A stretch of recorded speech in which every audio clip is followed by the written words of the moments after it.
सुप्रभात। कैसे हैं बच्चे आप सभी।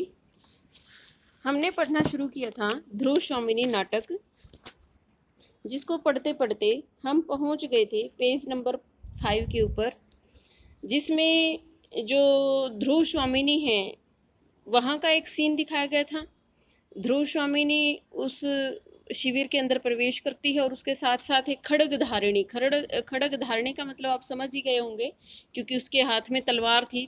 तलवार का पर्यायवाची होता है, तो तलवार लेकर उसके साथ साथ एक कुरूप सी युवती भी चल रही है, जो नाटक की शुरुआत में गूंगी होने का अभिनय करती है, लेकिन बाद में वह उसके साथ कुछ बातें भी करती हुई नजर आती है। इतना ही हमने पढ़ा था।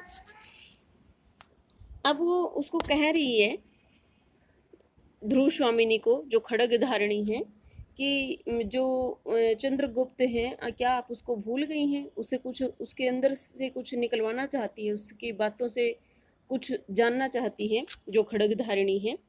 और ध्रुव स्वामिनी समझ नहीं पाती है, और उसके साथ वो दोनों आपस में, उन दोनों का वार्तालाप यहाँ पर दिखाया गया है। अब हम आगे पढ़ते हैं। आशा करती हूँ कि जितना हमने अभी तक पढ़ा है वो आपको सारा समझ में भी आ गया होगा। ध्रुव स्वामिनी वो उसके साथ उत्कंठा के साथ बोल लेती है। ये तो पीछे का हम पढ़ चुके हैं। आगे है, खड़ग धारिणी दांतों से जीभ दबाकर, यह आप क्या कह रही हैं? उनको तो स्वयं अपने भीषण भविष्य का पता नहीं है। जब जो ध्रुव स्वामिनी है वो उत्कंठा से, वही ने जो मुझे बंदिनी बनाने के लिए गई थी। ये किसके बारे में कहा गया है? ये कहा गया है चंद्रगुप्त के बारे में। वो खड़ग धारिणी से पूछते हैं कि क्या आप उसको भूल गई हैं? फिर ध्रुव स्वामिनी कहती हैं कि वही है चंद्रगुप्त जो मुझे बंदी बनाकर यहाँ पर लेकर आए थे। फिर खड़ग धारिणी कहती है, दांतों से जीभ दबाकर, यह आप क्या कह रही हैं? उनको तो स्वयं अपने भीषण भविष्य का पता नहीं है। कि आप उनके बारे में ऐसा कैसे सोच सकती हैं? उनको तो खुद अपने भविष्य का पता नहीं है। प्रत्येक क्षण उनके प्राणों पर संदेह बना रहता है। हर पल उनके प्राणों के ऊपर संदेह बना रहता है कि कभी भी उनको मारा जा सकता है। उन्होंने पूछा है कि मेरा क्या अपराध है। वो आपसे पूछ रहे हैं कि ऐसा मैंने क्या अपराध कर दिया है। ध्रुव स्वामिनी उदासी की मुस्कुराहट के साथ, जो अपने चेहरे के भाव है उनसे कुछ बताना चाहती है। अपराध मैं क्या बताऊं? तो क्या कुमार भी बंदी है? वो कहती है कि मैं उनको अपराध बताऊंगी, क्योंकि वो तो राजकुमार है चंद्रगुप्त। फिर वो ध्रुव स्वामिनी को जब ऐसा पता चलता है खड़ग धारिणी से, तो कहती है कि अच्छा, उस राजकुमार को भी बंदी बनाया हुआ है। उसे आश्चर्य होता है इस बात पे। फिर खड़ग धारिणी बोलती है, कुछ कुछ वैसा ही है देवी। राजा धीराज से कहकर क्या आप उनका कुछ उपकार कर सकेंगी?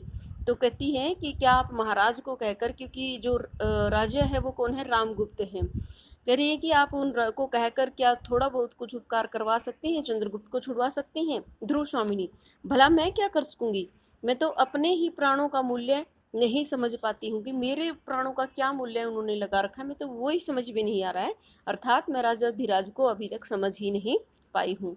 मुझ पर राजा का कितना अनुग्रह है, यह भी मैं आज तक नहीं जान पाई हूँ। कि उनका मेरे ऊपर कितनी कृपा दृष्टि है, मैं तो यही नहीं जान पाई हूँ। मैंने तो कभी उनका संभाषण सुना ही नहीं, कि मेरी तो उनके साथ कभी बात हुई नहीं। संभाषण सुनना यानी कि उनकी बातें सुना। विलासिनियों के साथ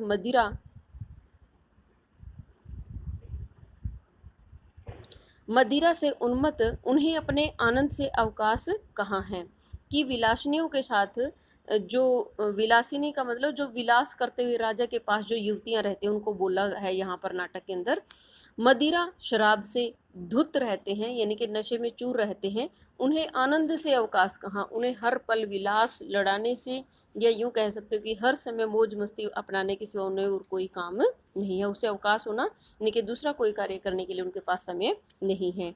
खड़ग धारिणी, तब तो अदृष्ट ही कुमार के जीवन का सहायक होगा। अदृष्ट का मतलब यहाँ पर लेखक ने भगवान की ओर इशारा किया है, कि फिर तो उस चंद्रगुप्त की सुरक्षा करने वाला कोई अदृष्ट भगवान ही उसका भला कर सकता है। उन्होंने पिता को दिया हुआ स्वत्व और राज्य का अधिकार तो छोड़ ही दिया। पिता का दिया हुआ, कि उन्होंने अपना जो राज्य के प्रति अपना अधिकार था और स्वत्व का मतलब जो अपनापन था वो उन्होंने छोड़ ही दिया चंद्रगुप्त ने। इसके साथ ही अपनी एक अमूल्य निधि भी, और अपनी एक अमूल्य निधि भी जो उसके पास अमूल्य निधि का मतलब जिसका कोई मूल्य न हो, ऐसा खजाना भी उन्होंने छोड़ दिया है। कहते कहते सहसा रुक जाती है। ऐसा कहते कहते जब खड्गधारिणी ऐसी ऐसी बातें कह रही है तो अचानक एकदम से रुक जाती है। ध्रुव स्वामिनी, अपनी अमूल्य निधि, वह क्या? जब उसने कहा नहीं अपनी एक अमूल्य निधि, आगे आप लोग देख रहे हैं कि इसमें डॉट डॉट डॉट लगा हुआ है, इसका मतलब जो वो अमूल्य निधि कहना चाहती है उसकी तरफ उसने जस्ट एक हल्का सा इशारा किया, और आगे बात को है ना, जो दर्शक लोग हैं, जो पाठक लोग हैं नाटक के पढ़ने वाले, उनके दिल में एक संशय छोड़ दिया कि वो अमूल्य निधि कौन सी है, किसकी ओर इशारा करना चाहती है। और यही क्वेश्चन किसके मन में उठता है? ध्रुव स्वामिनी के मन में उठता है, और वह पूछती है उसे अपनी अमूल्य निधि, वह क्या, कौन सी अमूल्य निधि छोड़ दी है उन्होंने? क्योंकि राज्य का तो सबको पता ही था। खड्गधारिणी, वह अत्यंत गुप्त है देवी, कि वो जो अमूल्य निधि है वो बहुत गुप्त है, उसको मैं अभी नहीं बता सकती, किंतु मैं प्राणों की भीख मांगते हुए कह सकूंगी कि वो बहुत गुप्त है, लेकिन मैं अपने हृदय के अंदर उस बात को मैं आपको बताना तो नहीं चाहती, लेकिन प्राणों की, मैं अपने प्राणों की भीख मांगते हुए आपसे कह रही हूँ। ध्रुव स्वामिनी, कुछ सोचकर तो जाने दो, छिपी हुई बातों से मैं घबरा उठी हूँ। हाँ, मैंने उन्हें देखा था, वह निरभ्र प्राची का बाल अरुण, आह, राजचक्र सबको पीसता है, पीसने दो, हम निसहायों और दुर्बलों को पीसने दो। कुछ सोचकर फिर ध्रुव स्वामिनी बोलती हैं, तो जाने दो। जब उसने कहा ना मैं कुछ बताना चाहती हूँ, लेकिन किसकी, क्या कह रही हो, प्राणों की भीख मांग पर भी किसी को बताना मत, नहीं तो मेरी जान को खतरा हो जाएगा, ऐसे बोले खड्गधारिणी। तो उसी समय ध्रुव स्वामिनी उसको रोक देती है, कुछ सोचकर तो जाने दो कि आप मुझे ना बताएं अगर आपके प्राणों के ऊपर खतरा बनता है। छिपी हुई बातों से मैं घबरा उठी हूँ कि इस राजमहल के अंदर इतनी रहस्य है कि मैं उनको सुन सुन के, मैं उनके बारे में सोच सोच के घबरा रही हूँ। हाँ, मैंने उन्हें देखा था, मैंने उन्हें देखा जरूर था। किसको? राजकुमार को कह रही है। वह निरभ्र प्राची का बाल अरुण, निरभ्र प्राची का मतलब बिना किसी, मतलब साफ आकाश के अंदर, और प्राची का मतलब दीवार होता है, बाल अरुण जैसे कि बाल सूर्य, उदय होते हुए सूर्य की भांति, आह, राज चक्र सबको पीसता है, कि जो ये राज दरबार होता है या राज्य प्राप्त करने की जो लालसा होती है वो सबको पीसती है, पीसने दो। और हमेशा ऐसा ही होता आया है, राजकुलों के अंदर बहुत ज्यादा साजिशें होती हैं। हम निसहाय और दुर्बलों को पीसने दो, कि हम जैसे, जो मुझ जैसे जो बेचारे निसहाय होते हैं, जो दूसरों के बिना सहायता के होते हैं, जो कमजोर लोग होते हैं, वो भी इसके अंदर पिसते रहते हैं। खड्गधारिणी, अब फिर खड्गधारिणी बोल रही है, किसको बोले? देवी, देवी शब्द किसके लिए प्रयोग कर रही है बार बार? ध्रुव स्वामिनी के लिए। देवी, वह वलरी जो झरने के, वलरी होती है लताएं, वह वलरी जो झरने के समीप पहाड़ी पर चढ़ गई है, कि वो वाली जो लता जो झरने के पास, पहाड़ी के पास से ऊपर चढ़ गई है, उन्हीं नन्ही नन्ही पत्तियों को ध्यान से देखने पर आप समझ जाएंगी कि वह किस जाति की है। कि आप अगर ये इस लता को देखेंगी, यदि आप इस लता को देखेंगी तो आप समझ जाएगी, नन्ही नन्ही पत्तियों को देखकर आप समझ सकती हैं कि ये जो लता है ये किस किस प्रकार की लता है, कौन से फूल इसके ऊपर लगते हैं। प्राणों की क्षमता बढ़ा लेने पर वह वही काई का विचलन बनकर गिरा सकता है, अब दूसरों के ऊपर चढ़ने का अवलंबन बन गई है। अब इसके माध्यम से जो खड्गधारिणी वो क्या समझाना चाहती हैं कि प्राणों की क्षमता बढ़ा लेने पर वह काई का विचलन बनकर गिरा सकती है। वो कहती है कि प्राणों की सहायता करके, वो बढ़ा करके, विचलन बनकर यानी कि बिछी हुई है, और उनको बनाकर वह गिरा सकती है, और दूसरों को ऊपर चढ़ने का अवलंबन होता है सहारा।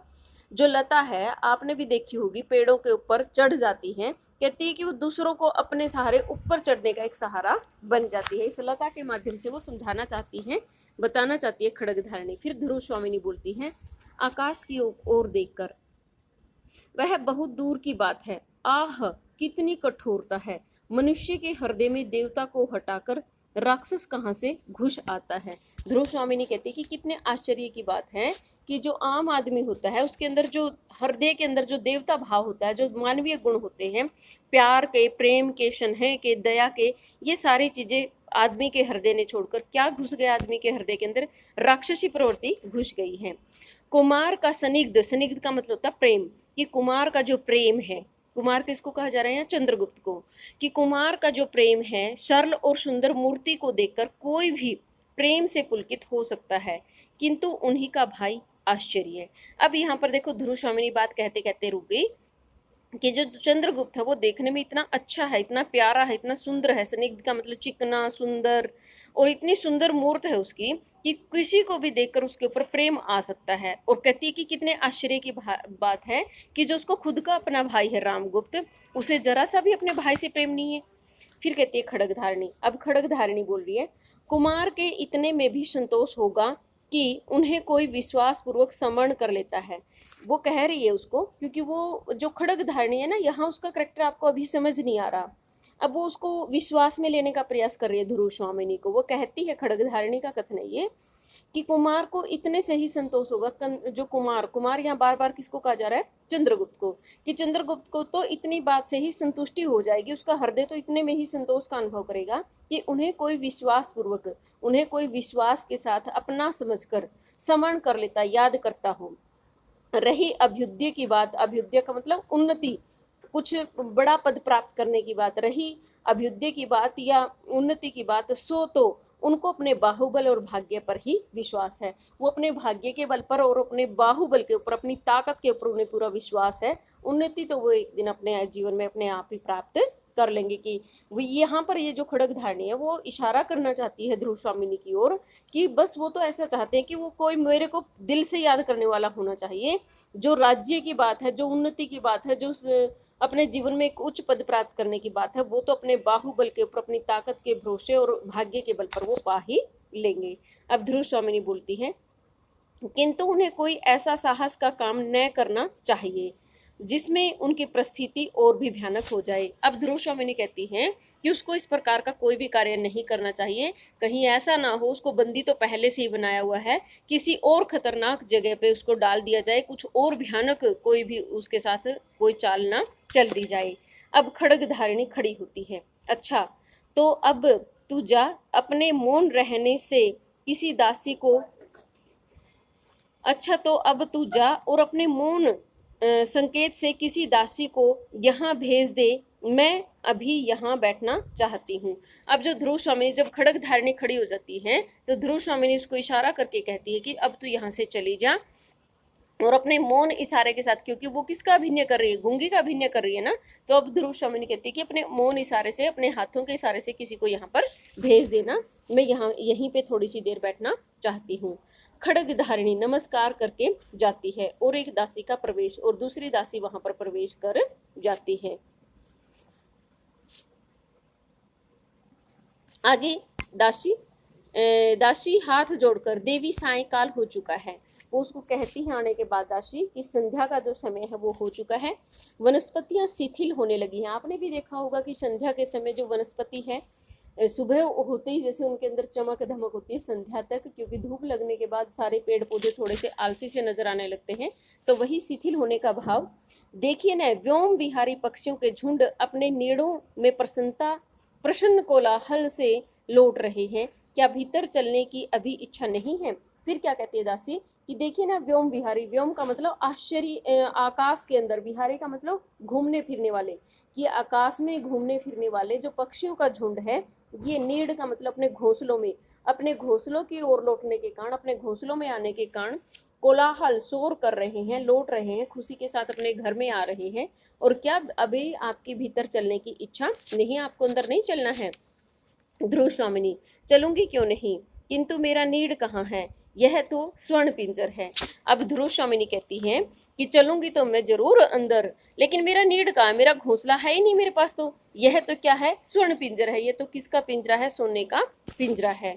करुण भाव से उठकर दासी के कंधे पर हाथ रखकर चलने को उद्यत होती है, और तभी क्या करती है? करुण भाव से, दयनीय भाव से, करुण का मतलब समझते हो ना, रोने जैसा भाव, क्योंकि उसका अपना कोई घर नहीं है यहाँ पर ध्रुव स्वामिनी का।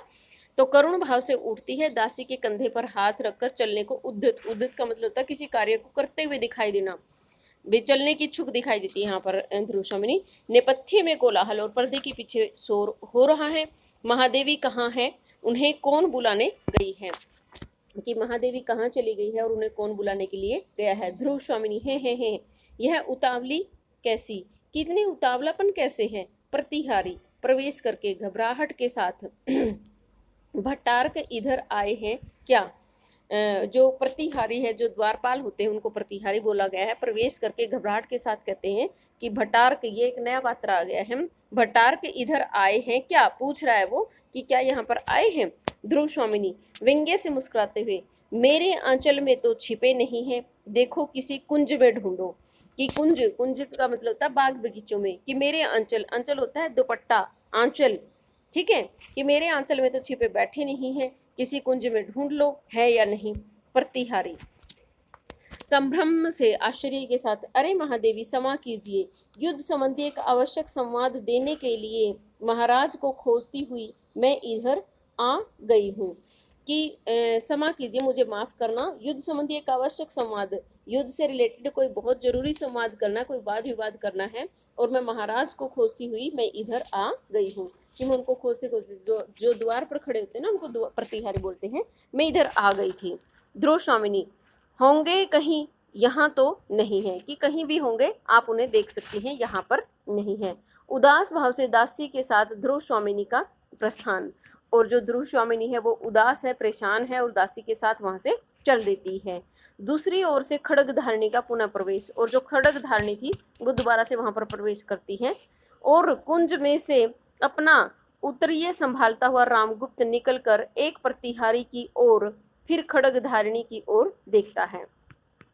कुंज, जो वहाँ पर बाग था, बगीचा था, वहाँ से आता हो, उत्तरीय का मतलब होता है, आपने देखा होगा जो महाराज लोग हैं वो अपने एक कपड़ा टाइप से, आप कह सकते हो कि जैसे अंगोछा होता है ना, इस टाइप से कपड़ा रखते हैं, उसको संभालता हुआ, अपने पहनने के वस्त्र होते हैं जो उनको बोलते हैं, अपने उत्तरीय को संभालता हुआ रामगुप्त निकल कर एक प्रतिहारी की ओर, पहले तो प्रतिहारी की ओर देखता है और फिर किसकी ओर देखता है, खड्गधारिणी की ओर देखता है।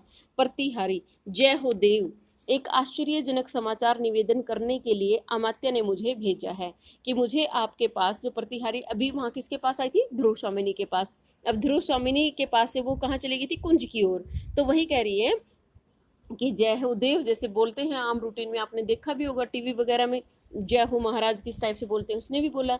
एक चिंताजनक समाचार है, एक चिंतनीय विषय है, समाचार है, निवेदन करने के लिए अमात्य ने मुझे भेजा है। अमात्य उनके जो दरबार के अंदर जो प्रधानमंत्री टाइप से होते हैं ना, उस पद का नाम है, कि अमात्य ने मुझे बहुत जरूरी आपके लिए एक समाचार भेजा। रामगुप्त झुंझलाकर, चिंता करते करते देखता हूँ कि मुझे मर जाना पड़ेगा, कि मुझे ऐसा लगता है कि मुझे चिंता में ही मर जाना पड़ेगा। ठहरो खड्ग धारिणी से, जी तुमने अपना काम तो अच्छा किया, किंतु मैं समझ न सका कि चंद्रगुप्त को वह अब भी प्यार करती है या नहीं। वो कहता है खड्ग धारिणी से, बात किसके साथ कर रहा है वो, खड्ग धारिणी से कहता है ठहरो, जी हाँ, ऐसा कहने के बाद वो करे, और अपना, तुम्हें अपना काम अच्छे से किया, अब थोड़ी सी बात आपको समझ लेनी चाहिए, क्योंकि जो ध्रुव स्वामिनी है, ध्रुव स्वामिनी के पास जो खड्ग धारिणी गूंगी होने का अभिनय कर रही थी, अब उसके बारे में कहा जा रहा है,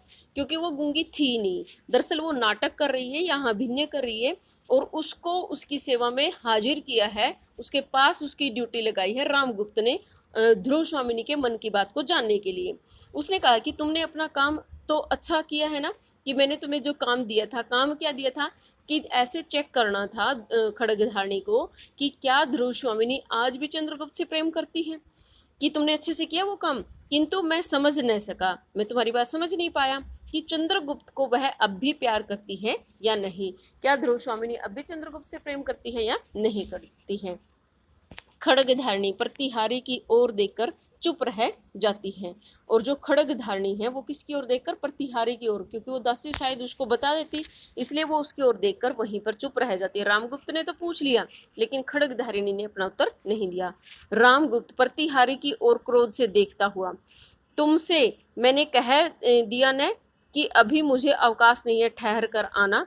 वो जब वो प्रतिहारी की ओर देखकर चुप रह जाती है, तो रामगुप्त इशारे से प्रतिहारी, इशारा समझ आता है खड्गधारिणी का, और फिर वो प्रतिहारी पर क्रोधित होते हुए कहता है कि मैंने अभी तुम्हें कहा ना कि मेरे पास अभी समय नहीं है, थोड़ी देर के बाद हम उस विषय पर बात करेंगे। कौन से विषय पर, जो अमात्य ने इनके साथ युद्ध से रिलेटेड कुछ भी विषय के ऊपर वाद विवाद करने के लिए, उसके साथ जो बात करने के लिए रामगुप्त के पास उसको भेजा था। प्रतिहारी, राजा धीराज शकों ने किसी, प्रतिहारी फिर बोलती है, यहीं बीच में ही। राजाधिराज शकों ने किसी पहाड़ी राह से उतरकर नीचे का गिरिपथ रोक लिया है। हम लोगों के शिविर का संबंध राजपथ से छूट गया है। शकों ने दोनों ओर से घेर लिया है। अब भी प्रतिहारी है जो अपनी बात पूरी कह रही है कि राजाधिराज जो शक जाति का प्रहार, आपने पढ़ी होगी हिस्ट्री में, शक, हूण, ये जातियां थी, प्रजातियां थी। तो इसी प्रकार से जो शक जाति के लोग थे उन्होंने जो पहाड़ी रास्ते से उतरकर, वो पहाड़ी रास्ते से यहाँ पर उतर गए हैं और नीचे का जो गिरी पथ था, जो पहाड़ी के बीच में से जो रास्ता था, वो उन्होंने रोक लिया है।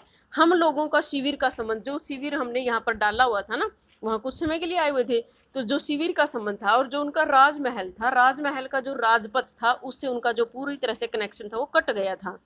शकों ने दोनों ओर से हमें घेर लिया है। क्यों? क्योंकि एक तरफ ऊपर रास्ता पहाड़ी और दूसरी तरफ कौन सी प्रजाति बैठी है? शक बैठे हैं। इसलिए हम दोनों तरफ से अपने शिविर के अंदर यहाँ पर घिर गए हैं। किसके अंदर? शकों के अंदर। रामगुप्त, दोनों ओर से घिरा रहने से शिविर और भी सुरक्षित है। अब जो रामगुप्त है उसको एक नंबर का बेवकूफ़ यहाँ पर नाटक में दिखाया गया है। वो कहता है कि अच्छी बात है, हम दोनों ओर से शकों से घिर गए थे तो बहुत अच्छी बात है, हम तो दोनों ओर से सुरक्षित हो गए हैं। मूर्ख, चुप रह, खड़ग धारणी से। तो ध्रुव देवी क्या मन ही मन, अब उसको कहता है कि मूर्ख तू चुप रह जा। एक बार तो ऐसे कह देता है कि ठीक है हम सुरक्षित हैं, फिर वो खड़ग धारणी से कहता है तो ध्रुव देवी क्या मन ही मन चंद्रगुप्त को है ना मेरा संदेह ठीक। वो कहता है, अब यहाँ पर फिर से खड़गधारणी से बीच में बात, क्योंकि उसका जो मन है रामगुप्त का ऐसे करेक्टर के रूप में दिखाया गया, उसका राजकाज में कोई विश्वास ही नहीं है। वो केवल एक विलासी प्रवृत्ति का व्यक्ति है। वो केवल हर समय विलास करने में ही अपनी रुचि रखता है। अब बात इतनी इंपॉर्टेंट चली हुई है, शक जाति का प्रहार है, शिविर दोनों ओर से फंसा हुआ है, लेकिन उसे इस चीज़ की कोई परवाह नहीं है और वो अब भी उसी चीज़ में फंसा हुआ है। वो उससे कहता है कि मेरा जो शक था वो सही है ना कहीं जो ध्रुव स्वामिनी है वो अब भी किससे प्रेम करती है? चंद्रगुप्त से प्रेम करती है। फिर बीच में उसको टोक देता है। आशा करती हूँ कि आपको जो मैंने पढ़ाया है ज़रूर समझ में आ गया होगा। फिर भी यदि किसी बच्चे की कोई समस्या है तो मुझे बता सकता है। कल एक शब्द आया था चंद्रातप, बिल्कुल शुरुआत में ही किसी बच्चे का फ़ोन आया था और कि उसने उसका अर्थ पूछा था। बिल्कुल नाटक की शुरुआत के अंदर ही आया था। देखो, दो तीन सुंदर मंच रखे हैं। चंद्रातप और पहाड़ों के बीच छोटा सा कुंज है। चंद्रातप का मतलब यहाँ पर बच्चे आंगन है। क्या अर्थ है इसका? आंगन। ऐसे ही कोई भी शब्दांश, अगर आपको कोई भी शब्दार्थ आपको समझ में ना आए तो किसी बच्चे का मेरे पास फ़ोन आया है, मैडम चंद्रातप क्या होता है, तो आप दोबारा से मेरे व्यक्तिगत नंबर पर फ़ोन करके पूछ सकते हैं। कोई शब्दार्थ फिर भी मेरे से छूट जाए तो आप पूछ सकते हैं कभी भी। ओके, धन्यवाद। जय हिंद, जय भारत।